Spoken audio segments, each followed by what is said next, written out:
Hello ಸ್ನೇಹಿತರೆ, ಹೇಗಿದ್ದೀರಾ? ನಮಸ್ಕಾರ. ನಿಮಗೆ ಇಂದೂಮತಿ ಕುಕಿಂಗ್ ಚಾನಲ್ಗೆ ಸ್ವಾಗತ, ಸುಸ್ವಾಗತ. ಈ ದಿನ ನಾನು ಬದನೆಕಾಯಿಯಿಂದ ಚಿತ್ರಾನ್ನವನ್ನು ಮಾಡ್ತಾಯಿದ್ದೀನಿ. ಅದು ಹೇಗೆ ಮಾಡಬೇಕು, ಅದಕ್ಕೆ ಏನೇನು ಪದಾರ್ಥ ಹಾಕಬೇಕು ಅಂತ ಕೂಡ ನೋಡೋಣ. ನೀವು ವಾಂಗಿಬಾತು ತಿಂದಿರ್ತೀರೋ ಮಸಾಲೆ ಪುಡಿ ಹಾಕಿ.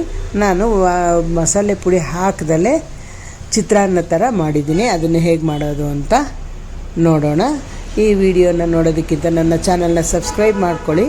ಇವಾಗ ಹೇಗೆ ಮಾಡೋದು ಅಂತ ನೋಡೋಣ. ಒಲೆ ಮೇಲೆ ಬಾಣಲಿ ಇಟ್ಟು ಅದಕ್ಕೆ ಒಂದು 3 ಟೀ ಸ್ಪೂನ್ನಷ್ಟು ಎಣ್ಣೆಯನ್ನು ಹಾಕಿ ಅದಕ್ಕೆ ಸಾಸಿವೆ ಕಾಳು ಹಾಕಿ ಪಟ ಸಿಡ್ದಿದ್ದಾದಮೇಲೆ ಅದಕ್ಕೆ ಕಡಲೆಬೇಳೆ, ಉದ್ದಿನಬೇಳೆ ಎರಡನ್ನೂ ಹಾಕಿ ಫ್ರೈ ಮಾಡ್ಕೊಳ್ಳೋಣ 1-2 ಸೆಕೆಂಡ್ನಷ್ಟು.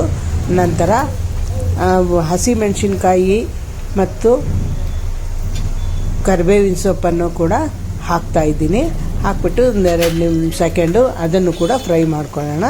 ನಂತರ ಅದಕ್ಕೆ 1/4 ಟೀ ಸ್ಪೂನ್ನಷ್ಟು ಅರಿಶಿನ ಪುಡಿ ಮತ್ತು ಇಂಗು 1/4 ಟೀ ಸ್ಪೂನ್ನಷ್ಟು ಹಾಕಿ ಅದನ್ನು ಕೂಡ ಚೆನ್ನಾಗಿ ಫ್ರೈ ಮಾಡ್ಕೊಳ್ಳೋಣ. ಅದು ಫ್ರೈ ಮಾಡಿದ್ದಾದಮೇಲೆ ಬದನೆಕಾಯಿಯನ್ನು ಉದ್ದನೆಯಾಗಿ ಸಣ್ಣದಾಗಿ ಹೆಚ್ಚಿ ಇಟ್ಕೊಂಡಿದ್ದೀನಿ. ಅದನ್ನು ಕೂಡ ಹಾಕ್ತಾಯಿದ್ದೀನಿ.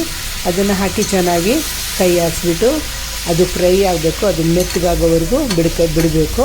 ಅದು ಚೆನ್ನಾಗಿ ಕೈ ಆಡಿಸ್ಬಿಟ್ಟು ಅದ್ರ ಮೇಲೆ ಒಂದು ತಟ್ಟೆಯನ್ನು ಮುಚ್ತಾ ಇದ್ದೀನಿ. ಒಂದು ತಟ್ಟೆಯನ್ನು ಮುಚ್ಚಿ ಅದರ ಮೇಲೆ ಒಂದು ಅರ್ಧ ಲೋಟದಷ್ಟು ನೀರನ್ನು ಹಾಕಿ 5 ನಿಮಿಷ ಅದನ್ನು ಹಾಗೆ ಫ್ರೈ ಮಾಡೋದಕ್ಕೆ ಬಿಡೋಣ.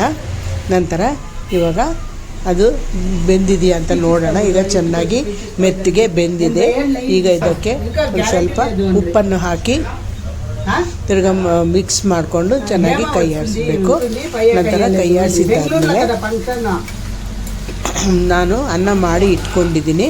ಅದನ್ನು ಒಂದು ಬಾಣಲಿಗೆ ಹಾಕಿ ಅನ್ನ ಮಾಡಿ ಇಟ್ಕೊಂಡಿದ್ದೀನಿ. ಅದಕ್ಕೆ ಈ ಬದನೆಕಾಯಿಯ ಒಗ್ಗರಣೆಯನ್ನು ಹಾಕಿ ಮಿಕ್ಸ್ ಮಾಡ್ಕೋಬೇಕು.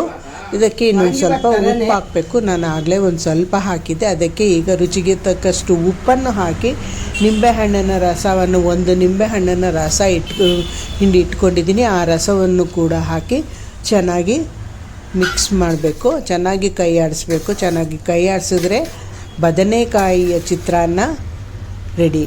ಈ ವಿಡಿಯೋ ನಿಮಗೆ ಇಷ್ಟ ಆದಲ್ಲಿ ಲೈಕ್ ಮಾಡಿ, ಶೇರ್ ಮಾಡಿ, ಕಮೆಂಟ್ ಮಾಡಿ. ಈ ವಿಡಿಯೋ ನೋಡಿದ್ದಕ್ಕಾಗಿ ತುಂಬ